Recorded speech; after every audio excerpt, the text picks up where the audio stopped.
my biggest mistake that I made early on was not asking more questions. Instead, I just wanted to like word vomit my pitch on them or word vomit all these, feature functionality. And I would have been able to capture more success had I just had a conversation and dug down to the root of what their problem was. So instead of me, pitching to them, I was providing a solution to them. Welcome to the Bulletproof Cashflow podcast. Let's get into the show. Hey everyone, this is Augustino. For many starting out as real estate entrepreneurs, it can be tough to finding your purpose and gain the confidence you need to build the credibility with sellers, brokers, and your team. However, if you're going to make it in the real estate game, you must level up your life and work towards achieving your full potential. Well, today's guest has a very deep understanding of leveling up. While working in corporate America, she has always had the feeling that she was meant for something more and was seeking guidance into finding her alternate direction. By defining her 5-year goals and really picturing them to coming true, she made them real in her mind. And it was at that point where she was able to begin to transform her life. Now today, as the founder of Bold and the Brave, she helps entrepreneurs chase their goals and build success. Through her podcast, Unapologetic Ambition, which is a great podcast name, by the way, she's on a mission to inspire would-be entrepreneurs to lean in, speak up, and be vulnerable to embrace the power and create impact in the world. With all that, I'd like to welcome Brett Jansen to the show. Hey, Brett, thanks for coming on. Hey, thanks for having me. Yeah, Excited to be here. Yeah, it's going to be great. If you like what Brett has to say, you can reach her via her website at theboldandbravesite.com. And if you like our content, please don't forget to leave a comment and rate the show. It helps us out tremendously when you do. Finally, if you text the word freedom to 202-410-4202, you get our free ebook, The Bulletproof Guide to Finding a Broker. Okay, Brett, go ahead and tell the listeners a little bit more about your background and how you got started. So I started in the corporate space, obviously, in the healthcare more specifically. Very young, mid-20s. I was, if you read in my bio, I was going through a divorce. I was dirt poor, living on my couch because I couldn't afford a bed. And I got asked to be in the sales training program at a Fortune 100 company. And it was very competitive. I was the only female out of 12 males. And it was 6 months, intense classroom work, a lot of presentations, and I just scraped my way to end on top. And from there, I've been in sales ever since. Now, when I got through that training course, I was about 26, and I was making little money. I mean, I'm talking $45,000, and I had a lot of debt hanging over my head from college, grad school, and my divorce. And so, as you said, I knew like I had some very specific goals that I was like, I'm not going to be a victim. I'm going to create my own destiny and I'm going to make it happen. My goal was to hit 6 figures by the time I turned 30. I did that well before 30. But when I think back to my beginning sales days, I mean, since I was in healthcare, I was primarily going after the C-suite. So CFO, CEO, COO of health systems. And I was selling technology and services. And so I was literally, and I covered the Northeast of the country, and I'm based in Kansas City. So Midwest girl here. They threw me into the Northeast and they're like, go get them. So I was on a plane every Monday, 6 a.m.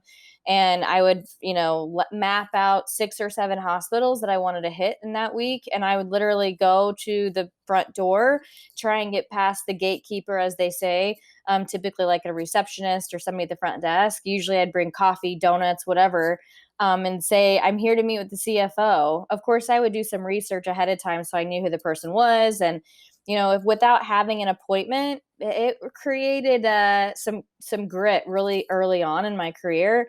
And it forced me to get in front of clients and start having conversations, even if I wasn't ready. I was terrified that I would get in front of a CFO and he'd start asking me questions and I wouldn't know how to answer them. But I figured I have to practice, right? So I just went out there and did it. And it was the best push that I did for myself, because that like 2 years of me doing that created so much grit and just a great work ethic that it pushed me to start climbing the ladder very quickly in my career. You know what though, Brett? I'll tell you, that's probably one of the biggest things that you just pointed out there is having that grit. And you said that word twice, right? And I think for anybody starting out as an entrepreneur or even working as an entrepreneur within a company, getting that knowledge and then making the call, right? Mm-hmm. Calling on someone. And in our case, we center our show around real estate Mm-hmm. but it's the same thing, right? It's all about reaching out, trying to get in front of people and knowing that you're probably going to get a bunch of hangups and a bunch of no's, get lost, Yeah. to say it nicely, Yeah, absolutely. you know, but you develop that grit. But I think something else you touched on was you had to know your stuff, right? You got to learn the subject matter is what it sounds like, right? Right. I mean, I knew what I wanted to. I mean, I was selling software, right? But, early on when I was going in there, I will say that you got to walk before you can run. And I would go in there, I had my little marketing collateral. But my biggest mistake that I made early on was not asking more questions. Instead, I just wanted to like word vomit my pitch on them or word vomit all these, feature functionality, and I would have been able to capture more success had I just had a conversation and dug down to the root of what their problem was. So instead of me, pitching to them, I was providing a solution to them. And I think that a lot of entrepreneurs don't do that. They just want to like immediately get in your DMs, or they want to, get in front of you on the whatever, and they just want to pitch to you. And it's a turnoff to, I think, almost every human being on the planet to be pitched at like that. Right. But if somebody were to come to you and start asking you questions and ask the right questions, and then they, deliver a solution, it gets you thinking, oh, I need them. I need them. I didn't know I needed them, but I do need them now because they've just identified a problem I didn't know that I had. Yeah. And that's huge right there, is that you are solving a problem for them. It's about them. It's not about you. And Mm-hmm. I've said it on this show many, many, many times. And I think that you're absolutely right. The approach for many people, especially people who are just starting off in real estate anyway, is that they expect to just make a pitch and then Mm-hmm. boom, here's your deal. Yeah, sure. You're brand new to this. Yeah, here's a 150 unit deal. No problem. Take it. Right. It's all yours. And Mm-hmm. it never works out that way. It never works out that way. It's how do you solve their problem? How do you find a way to get that deal done? But I think in your case, so it took some confidence. I mean, you really have to boost up that confidence to do that, to make that first call, I would imagine, right? Absolutely. I think that, because I was broke and I was the only person that was going to get me out of that situation, it forced me to be really scrappy. And, any deals that I would close meant food on the table, meant paying my bills, meant, paying off my debt. So, I think entrepreneurs, if you start to see success and you start making money, it's very easy to pull back and be like, I got this, almost it turns into arrogance. But if you keep that scrappy mentality that, you got to feed your family, you got to pay your bills, you have to like keep that scrappiness in order to be ahead of the competition. I think, I was thinking about your market, and, it's very different. When I'm coming in, I'm trying to solve their healthcare specific problem, right? But one thing, especially if you're going up against other brokers or other realtors, is asking them questions like, what's your experience been working with other brokers? What did you like about them? What didn't you like? You have to really set the stage and understand who is your competition specifically. So when you do pitch to them, eventually when it's appropriate, you're delivering in a way that's answering all of their objections ahead of time before they can actually say anything to you. Yeah, and that part is absolutely huge. I mean, there's a deal that I'm going to be going up against right now. It's a pretty sizable deal, and just because it's a big deal and I've done big deals before, it doesn't necessarily mean I'll win the deal, right? And I need to know, who am I going up against? What do they have that I don't have? How do I bridge the gap? What does the seller need to be happy? So all these different things is a way for you, is an opportunity for you to bring something to the table and help really fulfill what that seller is looking for. Because maybe, you know what, maybe they're looking for a fast close and you have the ability to get that deal done sooner than your competition can, right? It's not Right. always just about money. It's not always No. just about money. Never. No, I mean, sales is a mental game. I always like the saying, you have to get people to know, like, and trust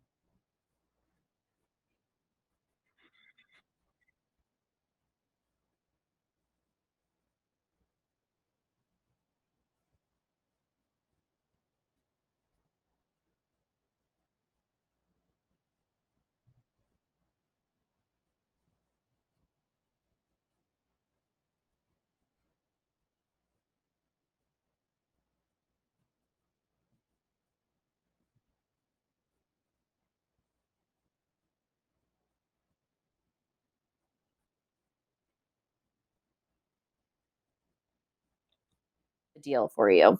That's right. That's right. So, as someone that might be listening right now, for instance, they're green. They've never actually been in a quote sales role in a traditional sense. Anyway, I think we're all in sales in one way, shape, or form, honestly. But for someone that's not been in that, how do you get into that mental framework? And when you do, what do you say to really open up and help build some of that credibility? So aside from the marketing collateral, which even as a new entrepreneur, whether it be working in your field, Brett, or even working in a real estate field, you should always have a piece of collateral that tells the audience about who you are and what you're about. How do you what sort of things should that person be considering when they first pick up that phone or send off that email? Well, I think before you think specifically about if you're going into a client meeting, before you think specific about that client, I want to take a step back because if when I was working in that, very aggressive cold calling space, if I was going to talk to the CFO, I had to be crystal clear about what were the market things that were compounding and impacting his bottom line. If I was going to talk to the CEO, I had to understand what are the things that I know CEOs are focused on in that space. And same goes for the COO or a chief medical officer or whatever. So you have to really know, like, have an ideal buyer in your head of who you would want to work with, who your target audience is, and really know that person so well that you can almost answer their questions for them because you know what their problems are, you know what they're more than likely looking for. So whenever you're preparing for a meeting, you go in there with your questions kind of already laid out to ask them, but you should, if you've done your homework, know how they're going to respond to them. Now, on occasion, of course, you're gonna be thrown a curveball, but I think one of my early sales leaders when I very first started, he was very pessimistic, and I never understood why. And he said, "Brett, you want them to get to know quicker." And I think a lot of people would think, new to sales, like, that sounds crazy. You want to get to know quicker because you want them to object to you quicker so then you can start overcoming those objections. I think one of the worst things to go through in my sales process is really long, usually 6 to 12 months to get the deal closed, but how awful would it be to get that far along in a sales process and you come to the final stretch and then they throw you an objection that you've never had a chance to respond to before. So I think always going into a meeting and knowing what are your objections that you're going to have to overcome, be prepared to answer those. And what is that person more than likely looking for that you can start speaking on those points prior to them even start objecting to you. In our case, and when it comes to building rapport with brokers, that's specifically who the gatekeepers are typically when we're doing Mhm. deals in our space, is that you have to build a rapport with the broker first. And the broker needs to know, like, and trust you before Yeah. they send you the deals. And and if they do send you a no, just to your point, that you want to know it up front. Like, maybe they don't believe that you can close. Maybe there's some nasty stuff about you on the internet, and Right. they because they're going to Google you. I Right. guarantee you, they're going to Google you. Absolutely. They're going to say, "Hey, what's this guy all about? Oh my God, look at his background. I don't want to talk to this guy." Right. Get all that stuff cleaned up. By the way, if that is the Absolutely. case, there's places you can go Nothing for that. nothing on the internet is sacred anymore. So if you've got skeletons out there, you better clean them up or find a way to get rid of them. But I want to know why people don't know, like, and trust me. Like, I think it can totally ruin the deal. And if it's an objection that I just can't, overcome, I'd rather know that sooner so I can move on to the next opportunity. That's right. And in the case of a broker, they will, if they know, like, and trust you, when they do find a deal and you do a good job that convincing them that you are a credible buyer, you will get those deals. If you're dealing directly with a seller, same sort of deal, right? You have to convince them that you can actually close that deal, and that's probably the hardest thing. And if if they don't believe it, you definitely want to know ahead of time, right? And but I think to your point though, it does take time to get that, I guess, to actually get from initial phone call to the actual purchase agreement. It could take months. It could take up to a year, and so maybe even longer. It just depends how long that relationship goes. But I think much like anything else in sales, it's all relationship based, right? It's all relationship based. Building that up.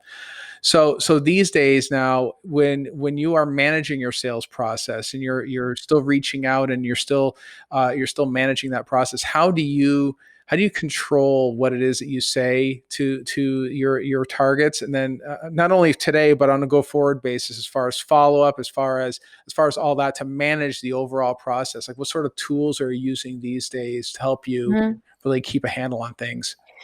I never make a phone call blindly without doing some pretty significant research. I think, in my case, well, really, this isn't would work for any market. But if you were calling on a seller, you're calling on a broker, you have to know at least 10% more about the market or the space than they do.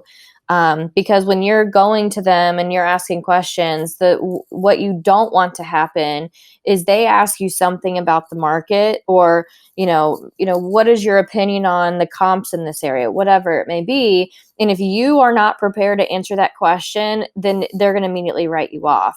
And you have to be prepared from the moment you pick up the phone, from the moment you engage with them in person, because people make, I think that this is crazy, and I saw a statistic on this, but people will make assumptions or judgments of you within the first 7 seconds of meeting you. So if you start off a conversation or a phone call and you're scrambling to get your paperwork, or you use a lot of ums and let me look that up or whatever, that shows the client that you're not prepared. That shows that they weren't important to you. That shows that, you didn't really care about this interaction with them. And it shows that you were a waste of their time. So, I think a lot of entrepreneurs, salespeople included, I see it a lot in sales, especially for some of my more entry level sales reps now. They don't do the work. They just want to pick up the phone and have a conversation. But you have to know who you're calling, and you have to have talking points that you have to steer the conversation to stay in that particular lane. If you allow the client to ramble too much and you lose sight of what your expertise is, it could make you look like you don't know what you're talking about.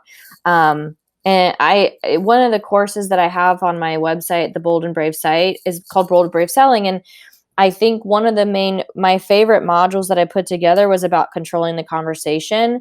Because if you allow clients to, go on their own tangent, and you don't, and I'm not saying manipulate the clients, but I'm saying keep, steer them on the track of the conversation that's leading them to a closing type conversation, or validation that they're ready to purchase, or validation that they're ready to move forward to contract. If you allow them to go off the rails, you'll lose them.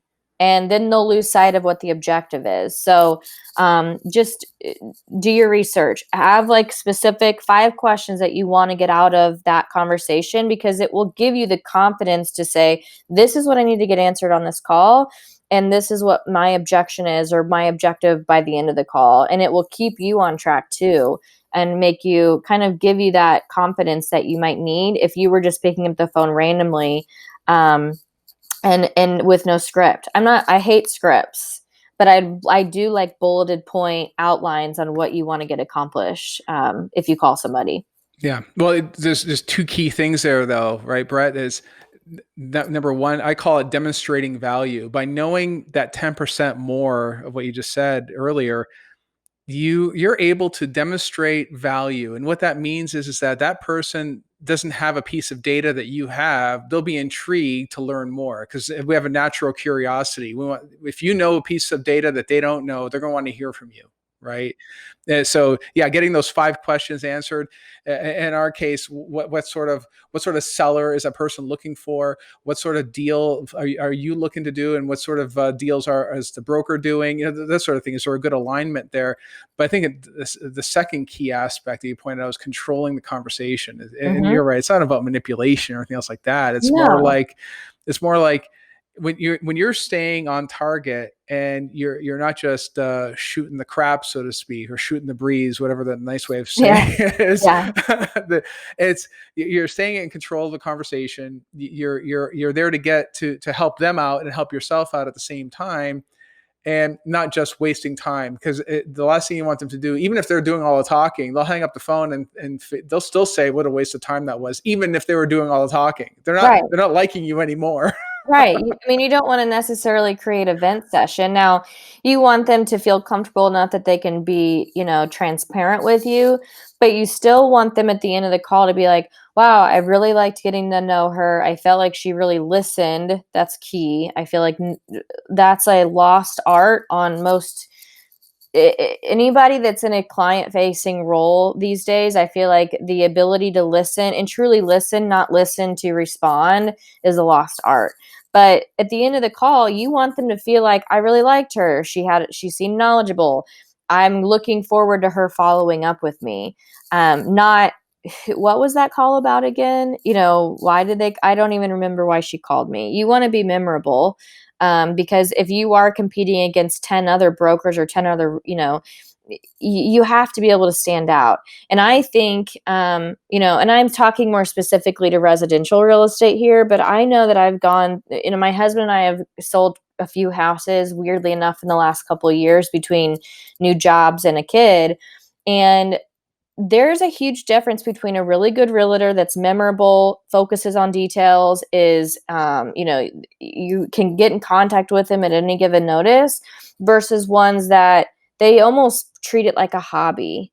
Yeah. And I don't know about you, but I want to work with people that are committed to, client satisfaction and customer service and going above and beyond, because that's how you get referrals, that's how you build your business, and that's how you really build your empire. One thing that you pointed out is that you're not really crazy about scripts, right? So, No. but for someone that's just starting out, that's a little nervous about getting started, or getting on the phone, or making that first call, what sort of things do you recommend then, if they're not using a script? Or do you recommend using a script in a case like that at first, just like as a crush, so to speak? So yes and no. So I have right now in my day job, I'm head of sales for a medical device healthcare company, and so we have inside sales reps, and they're really calling to generate opportunities for our outside sales reps to go out there and have meetings. Now during COVID, it's more this type of a thing, but for those particular reps, I think if you're just starting out, instead of following an identical like script where you're like filling in the blanks, I would rather give them a bullet, similar to what I said, a bullet point list of like 5, questions that you want to get answered in a conversation, in non-negotiables, right? So, and you can even start out the conversation. I actually learned this technique. Have you ever seen the movie Wolf on Wall Street? I know that Oh yeah. Jordan Belfort's like not the best salesperson to emulate, but he's got a book called The Way of the Wolf, and he talks about making cold calls over the phone and how you can use different types of deflection in your voice to create curiosity with the person. And he talks about, if you're calling somebody that you've never called before, instead of just saying, hi, my name's Brett, I'm calling from, the Bold and Brave site, you ask it as a question. Hey, Jim, my name's Brett Jansen. We met at a conference, almost kind of like forcing them to immediately be on like the curiosity, like, I don't remember meeting her, but have I met her? And then you continue saying, I wanted to touch base with you if you have a few minutes, and then you immediately go into your questions. So you immediately like take them off the defense versus, introducing yourself and then being like, I don't know who you are, I'm going to hang up. Um, crazy enough that that technique actually works if you call somebody and present it more as a question versus a, hey, if you have a few minutes, I'm going to ask you some questions. Start off the conversation creating curiosity from the get-go. You can keep people on the phone longer. It doesn't always work to get them closed, but at least create at least that immediate wall gets put down, because in their head they're thinking, do I really know this person? I'm going to keep listening and answering questions until I can figure it out. Yeah. It's crazy. It's a crazy technique, and I had my reps try it, and it actually worked. So, Oh yeah, I mean, it's far better than calling him up and saying, "Hey, Brett, how are? It's Augustino. How are you?" right, And it's like right, now, and it's like, who are you, and why should I answer this question? right, That's the very next thing. But by opening up like that, they're not trying to figure out. You're not asking them how they are, because no matter what, everybody's gonna say they're fine. By opening up like right, that, they're already thinking about, how do they know you? right, They're accessing that memory bank, and they're saying, okay, do I know this person? How do I know them? Was it good or bad? Is this a good person or a bad person to be talking to? They're trying to figure that stuff out. right, And even after asking that very first question, they're still trying to unpack why they're talking to you in the first place. right, It is a great technique. It's a right. super technique. Do you have any other techniques that you give to your staff when they're first opening up that those initial conversations? Yeah, so interesting enough, I think while social media can be, evil to the world, I also think that it can create some authenticity. So, when I was doing a lot more cold calling myself, I would research the person. Look them up on LinkedIn. Where did they go to school?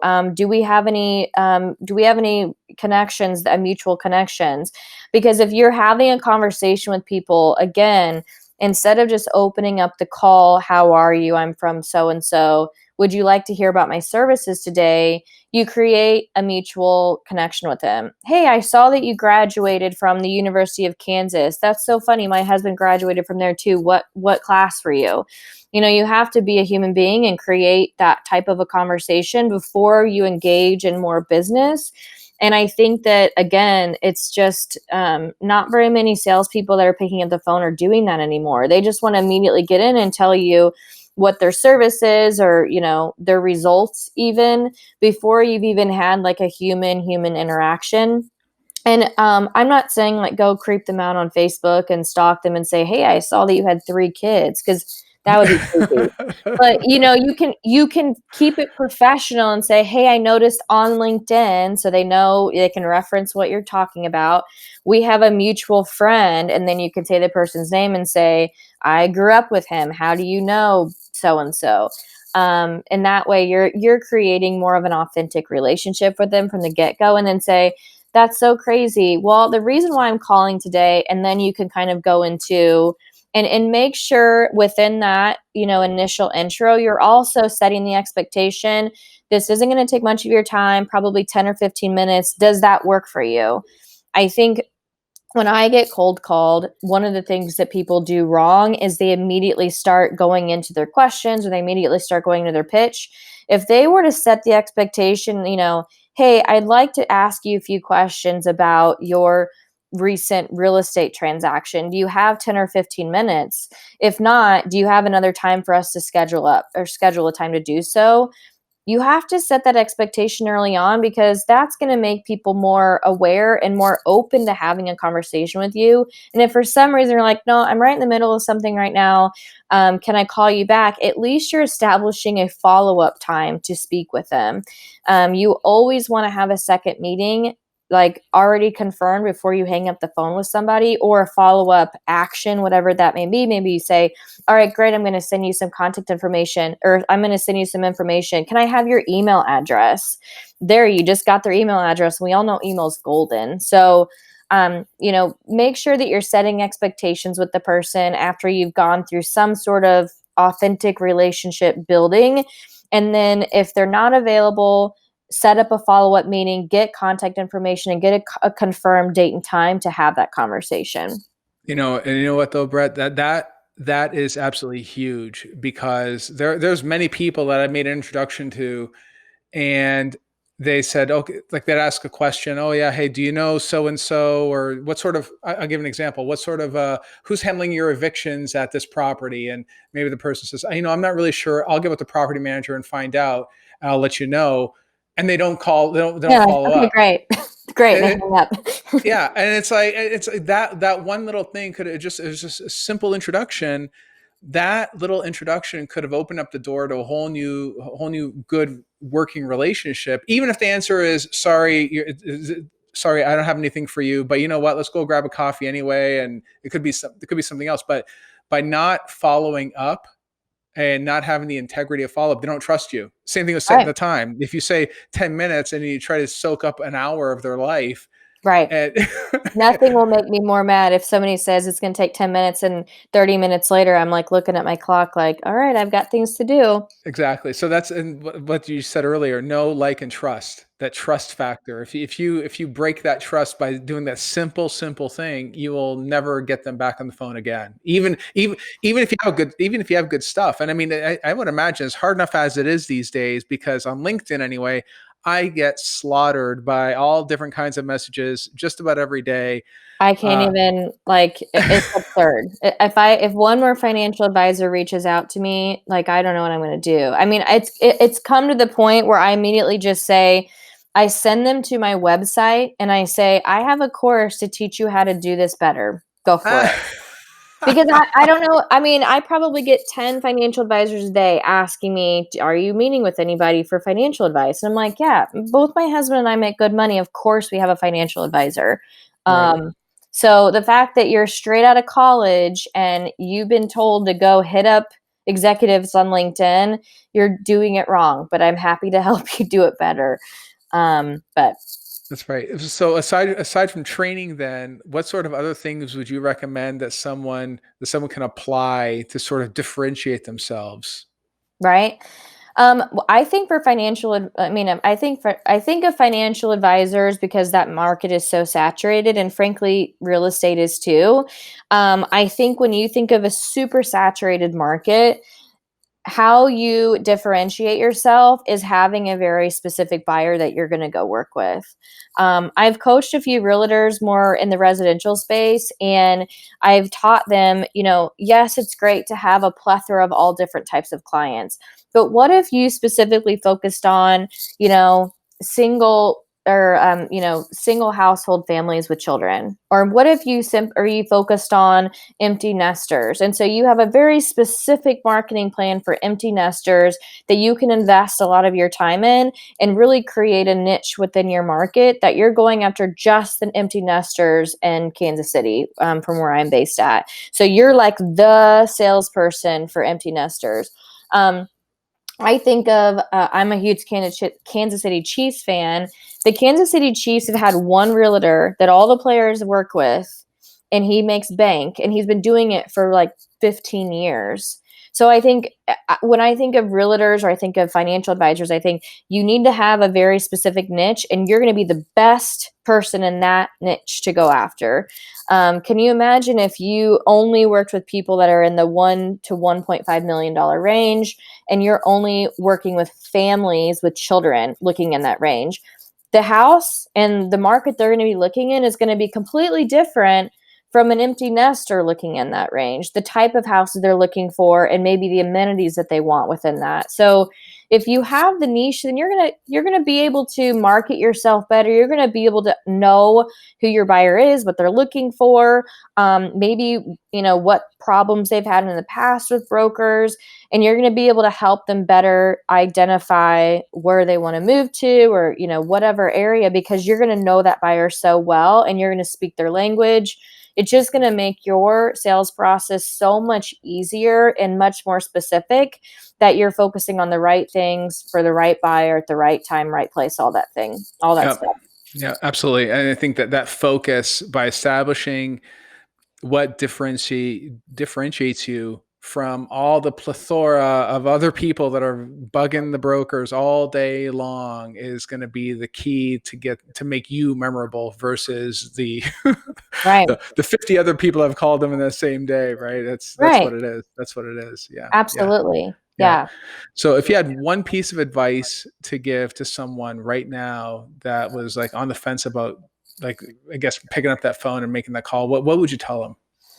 Oh boy. One piece of advice if they're going to pick up the phone is you're going to hear no. And you should be excited to hear no. I think objections, you should look at them as a positive because it's going to allow you to get to the root problem, or, root thing that person's looking for, so you can get to the solution quicker. If you can identify a solution within the conversation before your competitor can, you won. So don't be afraid to say no. In fact, I encourage people to get to know sooner, in any sort of sales conversation, because that means that your objections are a positive thing. As even if they say, I don't have the money right now, then that gives you an opportunity to say, when do you think you're going to have a budget for that? Have that follow-up question. So maybe they're a no for right now, but that doesn't mean that that's going to close the window on them being a new client for you down the road. And again, when you're thinking about creating wealth in any sort of market, just because one opportunity closes doesn't mean you can't sell them 6 months or 1 year down the road. You got to just move on to the next opportunity and be efficient with your time. That's right. Excellent. All right, guys. Well, if you want to reach out to Brett, you can reach her through her website at theboldandbravesite.com. I hope you got a good idea as to the sales process and how to apply sales to really increase your closes. Don't forget to head over to Brett's website to check out her programs as well. She's got some really good stuff up there. All right, take care out there, and I'll see you in the next episode. Thank you for listening. We hope you enjoyed the Bulletproof Cashflow podcast.